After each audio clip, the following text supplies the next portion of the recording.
Hello दोस्तों, कैसे हो आप लोग। आज मैं आपके साथ accounting process, types of accounting और अकाउंटिंग अप्रोच डिस्कस करने वाला हूँ। देखो, अकाउंटिंग क्या होता है कि accounting is the art of recording, classifying, summarising all the transactions of financial nature, after that analysing and interpreting the result thereof. वो जो अकाउंटिंग की जो डेफिनेशन है वो उसकी प्रोसेस को एक्सप्लेन करती है। यह अकाउंटिंग की प्रोसेस है कि अकाउंट किस प्रोसेस में चलता है कि सबसे पहले जो फाइनेंशियल नेचर के जितने भी उसके ट्रांजैक्शंस होते हैं उनको आइडेंटिफाई करना और फिर उन ट्रांजैक्शंस को रिकॉर्ड करना जनरल में। फिर रिकॉर्ड करने के बाद जब जनरल में रिकॉर्ड कर देते हैं उसके बाद उसको क्लासीफाई करना, यानी कि लेजर में पोस्टिंग करना। फिर लेजर में पोस्टिंग करने के बाद उसको समराइज़ कर दिया जाता है फाइनल अकाउंट्स में। फाइनल अकाउंट्स में 3 अकाउंट बनते हैं, trading account, profit loss account and balance sheet. तो फाइनल अकाउंट में समराइज़ करना, फिर उसके बाद समराइज़ करने के बाद एनालिसिस करना उनका, जैसे कि उनके रेशियोज़ निकालना, कैश फ्लो, फंड फ्लो बनाना। ये जो चीज़ अभी तक हुई हैं उनको एनालाइज यानी कि विश्लेषित करना, विश्लेषण करना होता है। विश्लेषण एनालिसिस करने के बाद उसको इंटरप्रिटेशन करना, निर्वचन करना उनका, यानी कि अगर जो चीज़ हमने अब तक बनाई है, मेंटेन की है, जो चीज़ की है हमने, उनको मान लो सपोज करो प्रीवियस ईयर में अगर प्रॉफिट जितना है तो उसके अकॉर्डिंग करंट ईयर में प्रॉफिट में क्या इफेक्ट पड़ा, या प्रीवियस ईयर में जो कॉस्ट थी उसके अकॉर्डिंग करंट ईयर में क्या इफेक्ट पड़ा, मतलब उनको उनका एक्सप्लेनेशन देना, वो एक इंटरप्रिटेशन या निर्वचन कहलाता है। और बाद में उसको हम वहाँ से इसको कम्युनिकेट कर देते हैं, ठीक है। तो अकाउंटिंग प्रोसेस को एक्सप्लेन करता है अकाउंटिंग की डेफिनेशन, जो कि किसने दिया है, American institute of certified public accountant ने जो डेफिनेशन दी है वो उसकी प्रोसेस को भी पूरी प्रोसेस को एक्सप्लेन करती है, ठीक है। तो क्या होता है, एक बार फिर से देखते हैं अकाउंटिंग की डेफिनेशन क्या है। Accounting is the art of recording, classifying, summarising all the transactions of financial nature, after that analysing and interpreting the result thereof. मतलब सबसे पहले ट्रांजेक्शंस को आइडेंटिफाई करना होता है, आइडेंटिफाई करने के बाद उसको रिकॉर्ड करना जनरल में, बाद में उसको रिकॉर्ड करने के बाद क्लासीफाई करना, यानी कि उसको पोस्टिंग कर देना उसकी लेजर में। उसके बाद उसको समराइजिंग करना उसका, यानी कि फाइनल अकाउंट बनाना, उसके ट्रेडिंग प्रॉफिट बैलेंस शीट बनाना। उसके बाद उसको एनालाइज करना, विश्लेषण करना उनका, ratio, fund flow, cash flow, ये चीज़ें बनाना, ठीक है। फिर उसे एनालाइज करने के बाद उनका इंटरप्रिटेशन यानी कि निर्वचन करना, जो एक्सप्लेनेशन देता है कि उनकी बात को, कि वो अगर कम हुआ है तो क्यों हुआ है, अगर इंक्रीज़ हुआ है, बढ़ा है तो क्यों हुआ है, उस चीज़ का एक्सप्लेनेशन देना। इसी तरह से है कि इसका टाइप्स ऑफ अकाउंटिंग एक्सप्लेन करूँगा मैं आगे। तब तक इसको मिटाते हैं, फिर देखते हैं टाइप्स ऑफ अकाउंटिंग। आपने अभी इससे पहले अकाउंटिंग की डेफिनेशन, अकाउंटिंग की प्रोसेस पढ़ी। अब अगला देखते हैं टाइप्स ऑफ अकाउंटिंग। अकाउंटिंग में कई सारे टाइप्स होते हैं वैसे तो, बट जो मेन होते हैं वो 3 हैं, फाइनेंशियल अकाउंटिंग, कॉस्ट अकाउंटिंग और मैनेजमेंट अकाउंटिंग, ठीक है। फाइनेंशियल अकाउंटिंग में इनकम स्टेटमेंट बनाया जाता है जिसके अंदर trading account, profit loss account और बैलेंस शीट आते हैं। ट्रेडिंग अकाउंट में opening stock, closing stock, sales, purchase, ठीक है। डायरेक्ट एक्सपेंसेस आते हैं। डायरेक्ट एक्सपेंसेस क्या होते हैं, डायरेक्ट एक्सपेंसेस ऐसे खर्चे हैं जो परचेज से रिलेटिव हों, प्रोडक्शन से रिलेटिव हों, फैक्ट्री से रिलेटिव हों, या जिनसे गुड्स की कॉस्ट बढ़ती है, वो खर्चे डायरेक्ट खर्चे होते हैं, वो ट्रेडिंग अकाउंट के डेबिट साइड में शो ऑफ करते हैं, ठीक है। इसी तरह से प्रॉफिट लॉस अकाउंट में इनडायरेक्ट इनकम और इनडायरेक्ट एक्सपेंसेस आते हैं। इनडायरेक्ट इनकम हमारे क्रेडिट में आती है और इनडायरेक्ट एक्सपेंसेस हमारे डेबिट साइड में आते हैं। और इनडायरेक्ट एक्सपेंसेस होते क्या हैं, जो सेल्स से रिलेटिव खर्चे होते हैं, ऑफिस से रिलेटिव खर्चे हैं, या जो भी डायरेक्टली नहीं होते, मतलब कोई भी ऐसा खर्चा जो डायरेक्ट नहीं है, वो हमारा इनडायरेक्ट एक्सपेंसेस होता है, वो हमारा प्रॉफिट लॉस अकाउंट के डेबिट साइड में आता है, ठीक है। और बैलेंस शीट हो गया, बैलेंस शीट में जितनी भी एसेट्स या लायबिलिटीज़ होती हैं उनको शो आउट किया जाता है, यानी कि इनकम स्टेटमेंट में इनको हम फाइनल अकाउंट्स भी बोलते हैं, ठीक है। फिर दूसरा है कॉस्ट अकाउंटिंग। कॉस्ट अकाउंटिंग में हम जितनी भी चीज़ें हमने यहाँ trading, profit loss, balance sheet में जो भी चीज़ें आई हैं उनमें उनकी लागतों का, उनकी लागत, कॉस्ट का, हम जो को प्रोडक्शन करने में जितनी भी हमारी कॉस्ट आई है उस कॉस्ट का एक्सप्लेनेशन दिया जाता है, ठीक है। फाइनेंशियल अकाउंटिंग हमारे रियल बेस पे चलती है और कॉस्ट अकाउंटिंग हमारी एस्टिमेट, अनुमान पे चलती है। बाद में जो इनके बैलेंसेस में कुछ डिफरेंसेस भी आते हैं, जब कॉस्ट अकाउंटिंग में मैं नेक्स्ट वीडियोस में आपको रिकन्सिलेशन का एक चैप्टर पढ़ाऊंगा कॉस्ट अकाउंटिंग में, तो उस टाइम पे फाइनेंशियल अकाउंटिंग का और कॉस्ट अकाउंटिंग के बैलेंसेस अगर डिफरेंट होते हैं तो उनके बैलेंस को रिकन्सिलेट किया जाता है, मैच किया जाता है, ठीक है। इसी तरह से इसमें कॉस्ट ऑफ प्रोडक्शन के बारे में बताया जाता है, मतलब प्रोडक्शन में जितनी भी लागतें आती हैं उनका एक्सप्लेनेशन होता है और उनको कैसे करके कंट्रोल वगैरह किया जाएगा, इस टाइप की चीज़ें आती हैं। जैसे कौन कौन सी कॉस्ट हो सकती है, क्या क्या अप्लाई होते हैं इनमें, जैसे फिक्स्ड कॉस्ट हो गया जो लागतें लगती हैं हमेशा। इसी टाइप से वेरिएबल कॉस्ट हो गया। वेरिएबल कॉस्ट का मतलब जो फ्लैक्चुएट होती रहती है। फिक्स कॉस्ट में क्या होता है, वो फ्लैक्चुएट नहीं होती है, वो एक फिक्स होती है, ठीक है, यानी कि फिक्स की अमाउंट सेम होती है, ठीक है। वेरिएबल कॉस्ट को मार्जिनल कॉस्ट यानी कि सीमांत लागत बोलते हैं, जो फ्लैक्चुएट होती रहती है उसको परिवर्तनशील लागत बोलते हैं, ठीक है, परिवर्तित होती रहती है, ठीक है। वेरिएबल की पर यूनिट सेम होती है, फिक्स की अमाउंट सेम होती है, ये हमेशा याद रखना। आगे जब हम मैनेजमेंट अकाउंटिंग में आगे और भी चैप्टर्स करेंगे तो उस टाइम पे हमें पता होना चाहिए। ऑपरेटिंग कॉस्ट, ऑपरेट से रिलेटेड जितने भी खर्चे होंगे, खर्चे मिल के ही लागत बनते हैं, ठीक है ना। तो ऑपरेट से रिलेटेड जितने भी खर्चे होंगे सब ऑपरेटिंग कॉस्ट उस टाइप का मेंशन होता है। डायरेक्ट कॉस्ट जो डायरेक्टली हमारे प्रोडक्ट पे पड़ते हैं, वो ऐसी खर्चे कोई भी लागतें जो डायरेक्ट तौर पे पड़ती हैं। ऐसी ब्रेक इवन पॉइंट आता है, ब्रेक इवन पॉइंट बोलते हैं हम संविच्छेद बिंदु के लिए। संविच्छेद बिंदु क्या हुआ कि ऐसा पॉइंट जहाँ पर ना तो प्रॉफिट हो रहा होता है ना लॉस हो रहा होता है, ठीक है, नो प्रॉफिट नो लॉस। यानी कि अगर हमने सपोज करो अगर 10 रुपये की कोई चीज़ बनाई है और उसको 10 में ही बेच दिया तो हमें ना तो प्रॉफिट हुआ ना लॉस हुआ, ब्रेक इवन पॉइंट। ये हमारा मैनेजमेंट अकाउंटिंग में एक प्रॉफिट वॉल्यूम रेशियो का चैप्टर है, मैं उसमें एक्सप्लेन करूंगा इसको बाद में, ठीक है। फिलहाल मैं हल्का बता रहा हूँ। फिर अगला आता है जैसे material cost control, labour cost control, inventory यानी कि स्टॉक कॉस्ट कंट्रोल, मतलब लागतों को किस टाइप से कंट्रोल मेंटेन किया जाए, उनका सबका जिक्र कॉस्ट अकाउंटिंग में आता है, ठीक है। इसी टाइप से थर्ड है इसमें मैनेजमेंट अकाउंटिंग। मैनेजमेंट अकाउंटिंग जो होता है वो फाइनेंशियल अकाउंटिंग और कॉस्ट अकाउंटिंग का एक परफॉर्मेंस होता है कि उनकी परफॉर्मेंस को प्रदर्शित करना, है ना, उनकी जो कॉस्ट लागतें हैं या जो कुछ भी उनकी परफॉर्मेंस शो आउट करता है मैनेजमेंट अकाउंटिंग, ठीक है। जैसे रेशियोज निकालना उनके, gross profit ratio, net profit ratio, है ना, ऑपरेटिंग रेशियो, इस टाइप के मतलब रेशियो निकालना। फंड फ्लो स्टेटमेंट बनाना उनका, ठीक है। फंड फ्लो स्टेटमेंट क्या होते हैं, फंड फ्लो स्टेटमेंट में सोर्सेज, फंड का सोर्स क्या है, फंड के यूजेस क्या हैं, फंड कहाँ से क्रिएशन होता है, फंड का यूजेस किन के थ्रू होता है, तो उसका फंड फ्लो स्टेटमेंट का चैप्टर आएगा तब मैं एक्सप्लेन करने वाला हूँ। इसी तरह से कैश फ्लो स्टेटमेंट है। कैश फ्लो स्टेटमेंट में हमें कैश के फ्लो को कि इनफ्लो या आउटफ्लो को हम जानते हैं, जो 3 एक्टिविटी में शो आउट रहते हैं, जैसे ऑपरेटिंग एक्टिविटी, इन्वेस्टिंग एक्टिविटी या फाइनेंसिंग एक्टिविटी। उनको वो सब इनकी परफॉर्मेंस है सारी। तो कैश फ्लो में जितने भी कैश के इनफ्लो और आउटफ्लो होंगे उनको जानेंगे। नेक्स्ट आता है बजट, कैश बजट। मतलब बजट क्या होता है, बजट पुराने जो प्रीवियस ईयर्स के खर्चों को बेस कर, ठीक है, और फ्यूचर का पूर्वानुमान लगाया जाता है, ठीक है ना, उसको हम बजट बोलते हैं, ठीक है। उसमें कैश बजट में हम कैश वाले आइटम देखते हैं कि कैश रिसिप्ट कितना हुआ, रिसिप्ट्स कितना हुआ और पेमेंट्स कितना हुआ, ठीक है। इसी तरह से एक फ्लेक्सिबल बजट आता है, उसमें ओवरहेड यानी कि एक्सपेंसेस का हिसाब देखते हैं कि फिक्स्ड एक्सपेंसेस कौन कौन से हैं, वेरिएबल एक्सपेंसेस कौन कौन से हैं, सेमी वेरिएबल एक्सपेंसेस कौन कौन से हैं, ठीक है, उनका जिक्र इसके अंदर फ्लेक्सिबल बजट के अंदर आता है, ठीक है।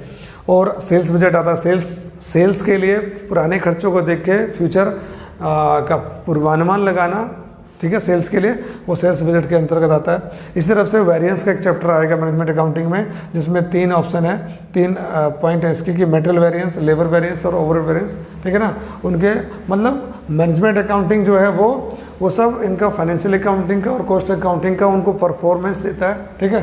तो हमारे अकाउंटिंग में 3 टाइप्स होते हैं हमारे अकाउंटिंग के, और भी होते हैं मगर 3 मेन होते हैं कि फाइनेंशियल अकाउंटिंग, कॉस्ट अकाउंटिंग और मैनेजमेंट अकाउंटिंग, ठीक है। फाइनेंशियल अकाउंटिंग हमारा रियल बेस में चलता है, कॉस्ट अकाउंटिंग हमारा एस्टिमेटेड होता है, अनुमान पे चलता है, ठीक है। और इन दोनों की परफॉर्मेंस को जो शो आउट करता है वो मैनेजमेंट अकाउंटिंग होता है, ठीक है। अब इसके आगे दूसरा मैं टाइप्स ऑफ अप्रोच बताऊंगा, ठीक है। अभी इसको पहले मिटा देते हैं तब। हेलो दोस्तों, अभी हमने पहले अकाउंटिंग की डेफिनेशन पढ़ी है, टाइप्स ऑफ अकाउंटिंग पढ़ा, अकाउंटिंग की प्रोसेस पढ़ी है। अब नेक्स्ट स्टेप देखते हैं, टाइप्स ऑफ अप्रोच आता है। टाइप्स ऑफ अप्रोच, अकाउंटिंग में 2 अप्रोच होते हैं, ट्रेडिशनल अप्रोच और मॉडर्न अप्रोच। मॉडर्न अप्रोच को हम अकाउंटिंग इक्वेशन अप्रोच भी बोलते हैं, ठीक है। सबसे पहले हम ट्रेडिशनल अप्रोच को देखते हैं। ट्रेडिशनल अप्रोच के हिसाब से अकाउंट्स 3 टाइप के होते हैं, personal account, real account and nominal account. Personal account को हिंदी में व्यक्तिगत खाता, रियल अकाउंट को वास्तविक खाता और नॉमिनल अकाउंट को नाम मात्र का खाता या अवास्तविक खाता बोला जाता है। पर्सनल अकाउंट के हिसाब से भी उसके 3 स्टेप होते हैं, 3 टाइप से उसको शो किया जाता है, natural personal account, artificial personal account और representative personal account. Natural personal account में वो चीज़ें आती हैं जो ह्यूमन बींग्स हैं, क्रिएटेड बाय गॉड, ठीक है। ह्यूमन बींग्स वाली चीज़ जैसे कि Ram's account, proprietor's capital, proprietor's drawings, debtors, creditors, जो ह्यूमन बींग्स होती हैं वो सब नेचुरल पर्सनल अकाउंट के अंदर शो ऑफ करते हैं। इसी तरह से आर्टिफिशियल पर्सनल अकाउंट है, ये ह्यूमन बींग्स तो होती हैं, ठीक है, ह्यूमन बींग्स तो नहीं होती हैं, बट ये ह्यूमन बींग्स की तरह वर्क करते हैं, क्रिएटेड बाय गॉड नहीं होते, क्रिएटेड बाय ह्यूमन बींग्स होते हैं, बट ह्यूमन बींग्स नहीं होते हैं, ठीक है। जैसे कि फर्म किसी ह्यूमन बींग्स के द्वारा ही बनाई जाती हैं चीज़ें, फर्म, कंपनी, बैंक, सोसाइटी, कोई कॉर्पोरेट बॉडी, इस टाइप की चीज़ें, ठीक है। ये आर्टिफिशियल पर्सनल अकाउंट के अंतर्गत आते हैं। अगला है रिप्रेजेंटेटिव पर्सनल अकाउंट, ये किस चीज़ को रिप्रेजेंट कर रहा होते हैं, जैसे आउटस्टैंडिंग एक्सपेंसेस। मैंने पहले भी एक्सप्लेन किया था कि आउटस्टैंडिंग एक्सपेंसेस क्या होते हैं, ऐसे खर्चे जो अकाउंट क्लोज होने की डेट तक खर्च तो हो चुके हैं, बट अकाउंट क्लोज होने की डेट तक देने थे बट नहीं दिए गए, यानी कि देना बाकी है, तो ये आउटस्टैंडिंग एक्सपेंसेस होते हैं। और आउटस्टैंडिंग एक्सपेंसेस का मतलब जैसे आता है कि देना बाकी है, तो किसको देना बाकी है, तो वो उस व्यक्ति विशेष को रिप्रेजेंट कर रहा होता है कि किसको देना बाकी है, ये बात आती है, इसलिए रिप्रेजेंटेटिव में आता है, ठीक है। जैसे रिप्रेजेंट किसको करते हैं, चाहे वो नेचुरल पर्सनल अकाउंट हो चाहे आर्टिफिशियल पर्सनल अकाउंट हो, जितनी भी चीज़ें हैं ये जो भी रिप्रेजेंट करेंगे ये इन दोनों में से कोई एक हो सकता है या दोनों हो सकते हैं, उनको रिप्रेजेंट करते हैं कि किसको देना बाकी है, ठीक है, फर्म को देना बाकी है या किसी व्यक्ति को देना बाकी है, इस टाइप से, ठीक है। ऐसे एक आता है प्रीपेड एक्सपेंसेस। प्रीपेड एक्सपेंसेस ऐसे खर्चे होते हैं जो हम एडवांस में पहले ही किसी को पेड कर चुके होते हैं, प्रीपेड कर चुके होते हैं, ठीक है, उसके नाम में ही पता चलता है। तो हमें ये जानना बहुत ज़रूरी होता है कि अगर हमने किसी को पेड किया है तो किसको पेड किया है, तो वो हम उस व्यक्ति को, उस आर्टिफिशियल पर्सन हो सकता है या नेचुरल पर्सन, उसको हम रिप्रेजेंट कर रहे होते हैं कि किसको हमने एडवांस में पेड किया है। इसी तरह से एक्रूड इनकम होती है। एक्रूड इनकम का मतलब होता है ऐसी इनकम जो हमने अर्न तो कर लिए बट हमने अभी प्राप्त नहीं की है, उसको हम एक्रूड इनकम बोलते हैं कि income earn but not received, कमा लिया बट अभी मिला नहीं है, उसको हम एक्रूड इनकम, उपार्जित आय बोलते हैं, ठीक है ना। तो हम ये बात आती है कि हमने अर्न किया है, हमें मिलेगा, तो ये बात रहती है कि किससे मिलेगा, तो वो रिप्रेजेंट कर रहा होता है उस व्यक्ति विशेष, या चाहे वो नेचुरल हो चाहे आर्टिफिशियल कोई पर्सन हो, जिसको हम वो रिप्रेजेंट कर रहा होता है कि उससे मिलना बाकी है। इसी तरह से अनएक्रूड इनकम होती है। अगर हमें कहीं से एडवांस में कोई कैश एडवांस में हमें कुछ मिल जाता है, पैसा मिल जाता है कि इस काम को करना है, मगर हमने वो सर्विसेज नहीं दिया रहता है, तो हमारी रिस्पॉन्सिबिलिटी होती है कि हमने वो काम करना है। हमने एडवांस प्राप्त कर लिया है बट हमने उसकी रिस्पॉन्सिबिलिटी है कि हमने उसका दायित्व पूरा करना, अभी पूरा नहीं किया है, तो हमारी अनएक्रूड इनकम, अनुपार्जित आय कहलाती है, वो हमारी करंट लायबिलिटीज़ होती हैं। तो ये बात आती है कि हमें एडवांस मिला है तो किससे मिला है, तो वो भी इनमें से किसी एक को रिप्रेजेंट कर रहा होता है, ठीक है, इसलिए वो रिप्रेजेंटेटिव पर्सनल अकाउंट के अंतर्गत आता है, ठीक है।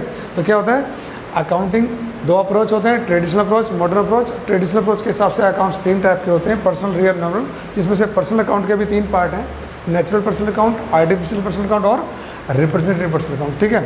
दूसरे पे आते हैं, दूसरा है रियल अकाउंट, वास्तविक खाता। रियल अकाउंट 2 टाइप के होते हैं, टेंजिबल रियल अकाउंट और इंटेंजिबल रियल अकाउंट, ठीक है। टेंजिबल रियल अकाउंट वो होते हैं जिसको हम, it can be seen, touched and measures, जिसको हम छू सकते हैं, देख सकते हैं और मनी में मेजर कर सकते हैं। और इंटेंजिबल रियल अकाउंट वो होते हैं जिनको हम टच नहीं कर सकते, सीन नहीं कर सकते, मनी में मेजरमेंट नहीं हो सकता उनका, बट वो मॉनेटरी वैल्यू रखते हैं अपने आप में, ठीक है, मौद्रिक एक मूल्य रखते हैं अपना। तो रियल अकाउंट में जो टेंजिबल रियल अकाउंट है उसमें क्या क्या आते हैं, जैसे कंप्यूटर हो गया, बिल्डिंग, फर्नीचर, स्टॉक, कैश, इनको हम छू सकते हैं, देख सकते हैं और मनी में इनका मेजरमेंट होता है, ठीक है। क्योंकि एक मैंने पहली वीडियो में कॉन्सेप्ट में एक बताया था मनी मेजरमेंट कॉन्सेप्ट, उसके अकॉर्डिंग हम ट्रांजैक्शंस वही रिकॉर्ड करते हैं जो मनी में मेजर कर सकते हैं, ठीक है। तो उनमें से आता है कि उनको हम मनी में मेजरमेंट भी उनका होना चाहिए, ठीक है। तो टेंजिबल रियल अकाउंट क्या है, जिनको हम टच कर सकते हैं, देख सकते हैं, ठीक है, और मनी में मेजरमेंट कर सकते हैं, इस टाइप की चीज़ें। ऐसे आता है intangible real account. Intangible real account में राइट वाली चीज़ें होती हैं जिनको टच नहीं कर सकते, सीन नहीं कर सकते, ठीक है, उनका मनी में मेजरमेंट नहीं हो सकता, बट उनकी मॉनेटरी वैल्यूज़ होती हैं, ठीक है।